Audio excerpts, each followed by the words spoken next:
Lawnmowers can be fascinating to children. They may just see them as a toy. But did you know that each day here in the U.S., 13 children end up in the ER for a lawnmower-related injury? This is parents Sean and Melissa's story. We have a sizable yard that we mowed with a riding lawnmower, and that was me and Rowan's special thing together. Whenever I mowed the lawn, he would always come running and want to jump on. He just loved it. He'd sit right on the lap. He wouldn't make a sound. 6 months ago, I needed to mow the lawn. Me and Rowan went outside to do our thing, and we finished the grass in the front yard, and we were on towards the back.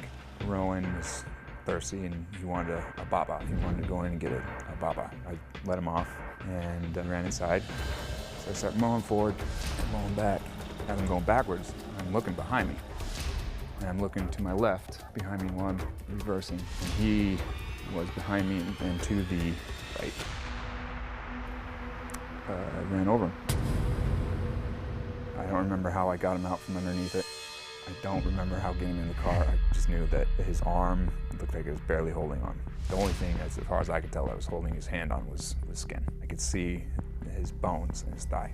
It looked like a bomb had gone off. I heard screaming. Then I heard Sean ran upstairs and he started yelling, I hit him, I hit him. I didn't prepare myself quite for what I was about to see. Get in the car and go. When we got close to the hospital, he was continually bleeding this whole time. You know he's in trouble because how much blood can a little 3-year-old have? And he started to get quieter and started to whimper. Melissa's screaming. She started screaming louder. She's saying, no. She's saying, you know, we can start calling his name. She's like Rowan.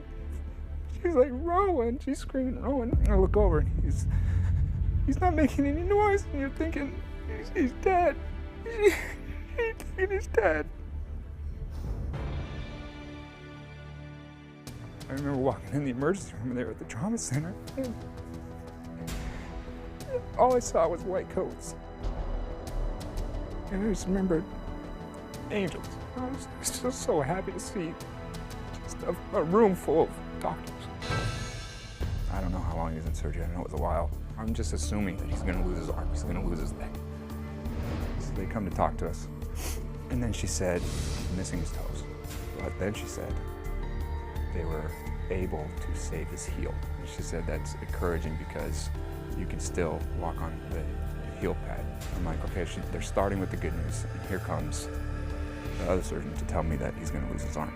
The doctor told us he was going to keep his arm, he's able to keep his hands, he had all the blood vessels and nerves still intact to keep his hand alive. And we knew that it was going to be a long, hard road, but the doctors, the surgeons, they gave us hope. I will always feel guilty and sad. I ran over Rowan. Now, looking back, never would have let them be outside when I'm mowing the lawn. Melissa and Sean join us, and the pain, as you recounted that story, the pain I see in your faces now is there, but I think you're incredibly brave to share this story. And this is, I'm sure, something that you would prefer not to have to talk about. One of the things that's helped me is talking about it and being open about it and the struggle that it's been for us and our family.